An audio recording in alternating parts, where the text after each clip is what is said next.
Alright, so what we were doing in the meantime, we brought a bucket with us and we filled the bucket up with a little bit of creek water, and we were actually going around with nets and catching some of the critters, also looking for them underneath rocks like Brittany demonstrated a little bit ago.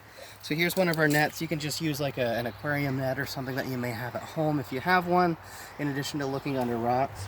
And we want to make sure that we keep water in the bucket for the critters we put in there. We want to make sure we don't keep them in the bucket too long. We want to let them go. And we're also, notice we have the bucket sitting in the stream because all of these little critters that we've caught today, they like to be nice and cool. It's really, really hot, just like you like to jump in the pool in the summertime. These guys need to be kept cool as well. So we're just going to do a quick show and tell of what we found, talk a little bit about each of them. And the first thing we caught, this is my favorite, so I'll show you guys first. You folks are probably pretty familiar with these. This is a crayfish, and we actually have a bunch of different species of crayfish in Pennsylvania. This is one of our native crayfish species. It's called the common crayfish because you can find them in a lot of places. So if you're turning over rocks in the stream here, you will definitely encounter a crayfish. They're very, very cool. Be careful because they do have their pinchers. You can see how I'm holding Mr. Crayfish from the back here where he can't get me. But if you're not comfortable with holding a crayfish, if you're worried about getting pinched, you can just actually look at them in the stream. You'll see them swimming around and stuff. So we'll let Mr. Crayfish go. Just put him over there. A few other things we caught. So this looks a little gross. It kind of looks like a caterpillar or a worm. And this is actually a baby fly. This is called a dipteran, or a fly larvae. And if you look right here, it's kind of hard to see right now, but it looks like it almost has these antlers or these weird structures.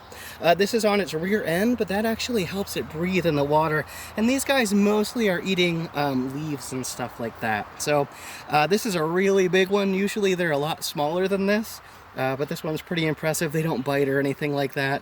Like I said, it's kind of like a caterpillar almost that lives in the water. So that's a pretty neat critter there. One of our other favorites, if I can get this guy here, this is called a stonefly. And these like to hang out underneath rocks. So when Brittany was pulling up rocks and looking underneath them earlier, you may find one of these. In fact, I think after we stopped filming, Brittany found one.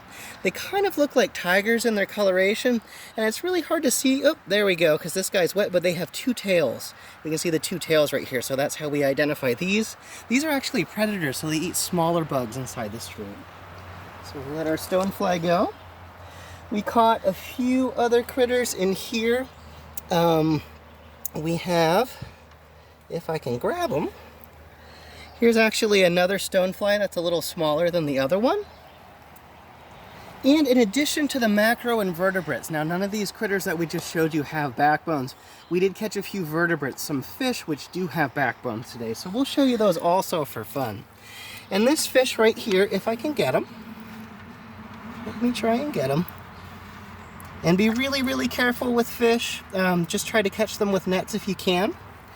This fish right here is called a sculpin. So sculpins, there's actually types of them that live in the ocean and get very big, but we have little guys in the streams here. And this sculpin actually eats macroinvertebrates. So those stoneflies we showed you earlier, that dipteran, that fly larvae, that would actually be food for our sculpin. So we'll put our sculpin away, let him go swimming off. But these guys like to hang out under rocks where they can find their prey. And finally, I'm not going to handle them, but if you look in the bucket, you can see teeny tiny little fish in here. So these are baby fish. We call these fry. And I'm not sure what species they'll grow up into. I would have to take them back to a laboratory and put them underneath a microscope to figure that out. But we want to just let these guys go. But you can see a lot of little fish this time of year. They've hatched over the past couple months, and they're starting to grow into bigger fish. So, finally, we're going to just let everybody go. And I wouldn't recommend taking anybody home or anything like that. We want these critters to stay in the creek. So we'll look at them briefly to learn about them, and then we'll let everybody go again.